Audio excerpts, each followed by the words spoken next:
भैया के साथ जकर फरमाइश आइल है राजा रंगबाज।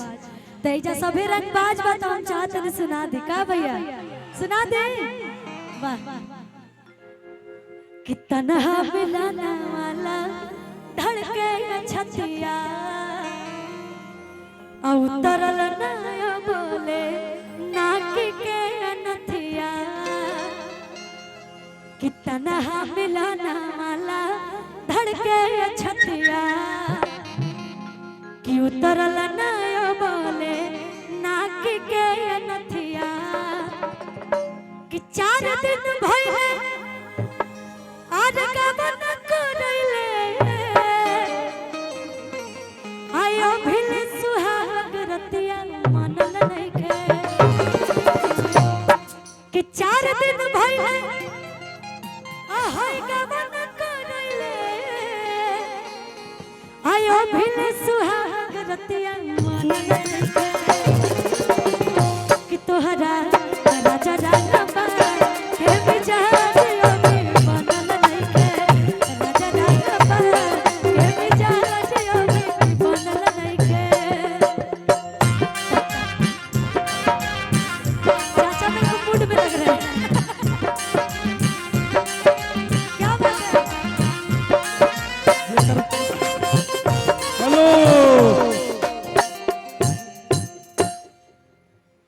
बताइए। खुशी कह रही है कि अंकल का आज मूड बना रहे, जिसकी बेटी पूरे विश्व में नाम करे तो साला बाप का मूड नहीं बनेगा तो किसका मूड बनेगा?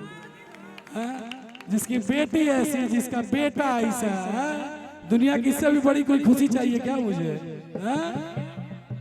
कसम से आज तो दिल्ली जीत लिया अंकल और एक ही दिल है कितना बार जीतेगा। हमेशा बेटी की तरह प्यार मिला है मुझे और सच में ये मेरे पिता जैसे ही हमेशा बेटी का प्यार दिया है। और सच में अगर किसी का बेटा और बेटी अगर पूरी दुनिया उससे जानती हो प्यार करती हो तो उस बाप को उससे गर्व की बात और क्या हो सकती है। और ये सच में सौरभ अंकल ने ये साबित किया आज बोल के इस मंच से, तो बहुत बहुत धन्यवाद। और कहो कि 4 दिन भाई है अरे कवन करैले आयो भिल सुहाग रतिया मनल नइखे। कि तोहरा राजा रंगबा के मिजाज भी बनल नइखे।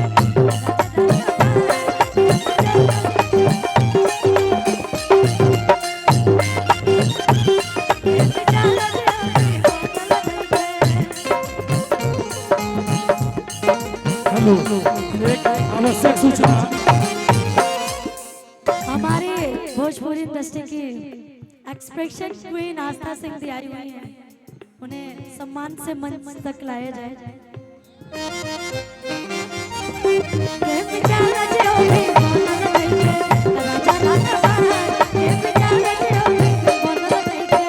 लेकिन लड़कियां कहला अब जोने के राजा कही मिजाज नहीं के बनता हुए न कही हद होता राजा माजा माल बसिया ताता मूड बने में रहुआ टाइम लागेला।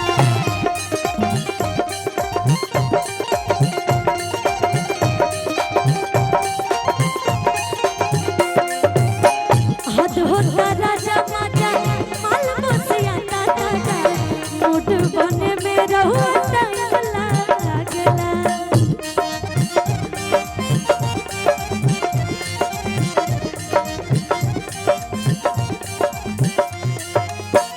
जनी तो दबाव हम सोहिले न ताऊ धीरे धीरे हमर भीतर के भूत जागेला।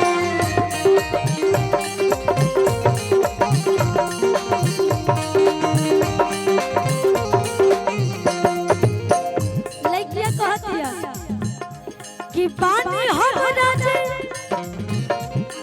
अनवट सनपकाजे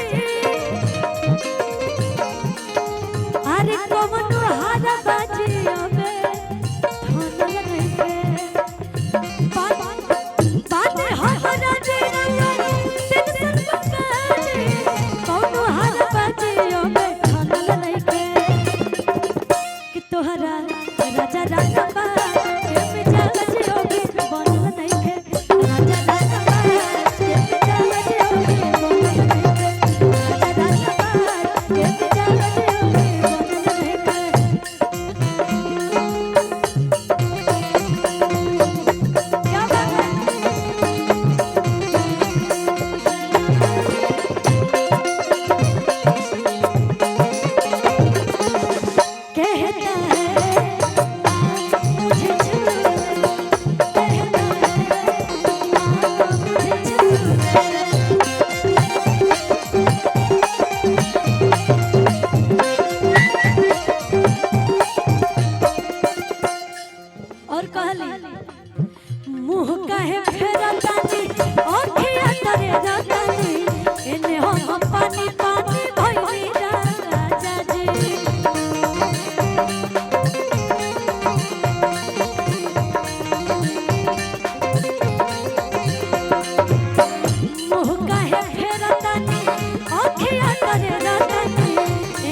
प्लीज।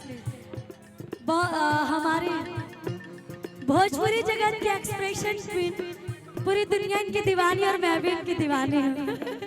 आस्था सिंह दियाई हुई मैं बार बनकर स्वागत करूंगी और एक बार ताली बजा के आप सब स्वागत करिए भाई, क्या बात है। लेकिन कहते हैं कैसे लड़कियां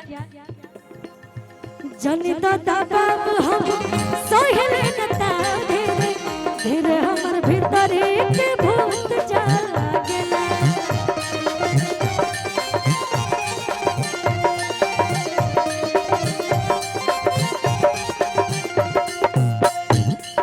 कि धड़कन पवन पिया आर बढ़े छने छने जी जातियो पयांगुरी पगनल नइखे त कहले कि तोहरा राजा रांगमा के मिजाज यो राजा रांगमा के मिजाज यो भी बनल नइखे। राजा रांगमा के मिजाज यो भी बनल नइखे। राजा रांगमा के मिजाज यो भी बनल नइखे। और एक लाइन में आस्था दी के लिए बोलना चाहूंगी दी, एक लाइन में आपके लिए बोलना चाहूंगी।